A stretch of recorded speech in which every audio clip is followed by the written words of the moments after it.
And do you talk about the lyrics? Do I talk about them?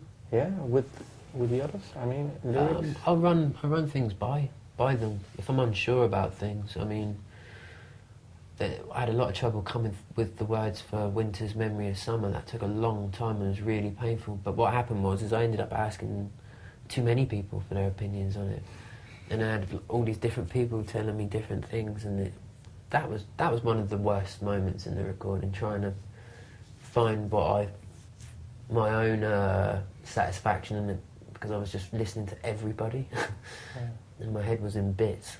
So, but then it's not your own song anymore. It's just written by someone else. Yeah. You know, because I wrote loads of different types of lyrics for that song.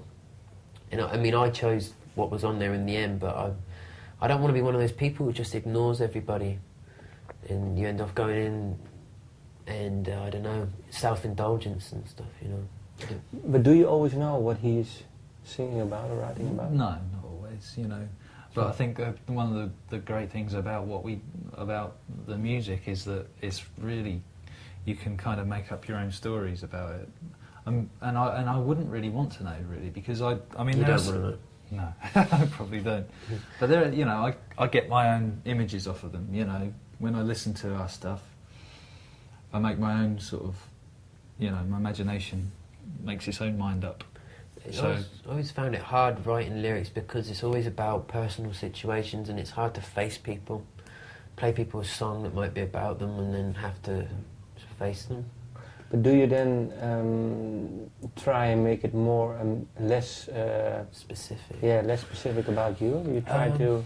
I tend to try and make the lyrics more universal, because I've had moments where my favourite, like a songwriter has come out and said what one of my favourite songs is about specifically, and then I've not been able to relate to it anymore because in my head it was about something completely different. Do you have an example? I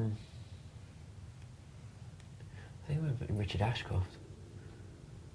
I think.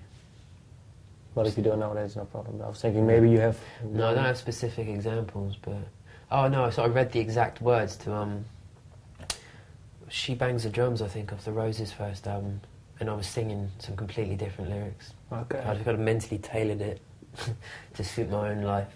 And what was it then the words you sang then? She bangs, she hangs the drums? I can't remember. This is when I was like 12 at the time. Oh, okay. It wasn't the She Bangs the Drums bit, it was the actual verse when you can't really hear too clearly what he's saying. But I think it's good to have that little air of mystery in it. I mean, I'm not at a point, lyric writing, where it's become like a travelogue, where I'm just documenting what I'm doing. I still like romance and mystery. And I like the idea that a lot of people can relate to what we're doing, or at least project themselves into it, rather than just seeing us when they're listening to the music.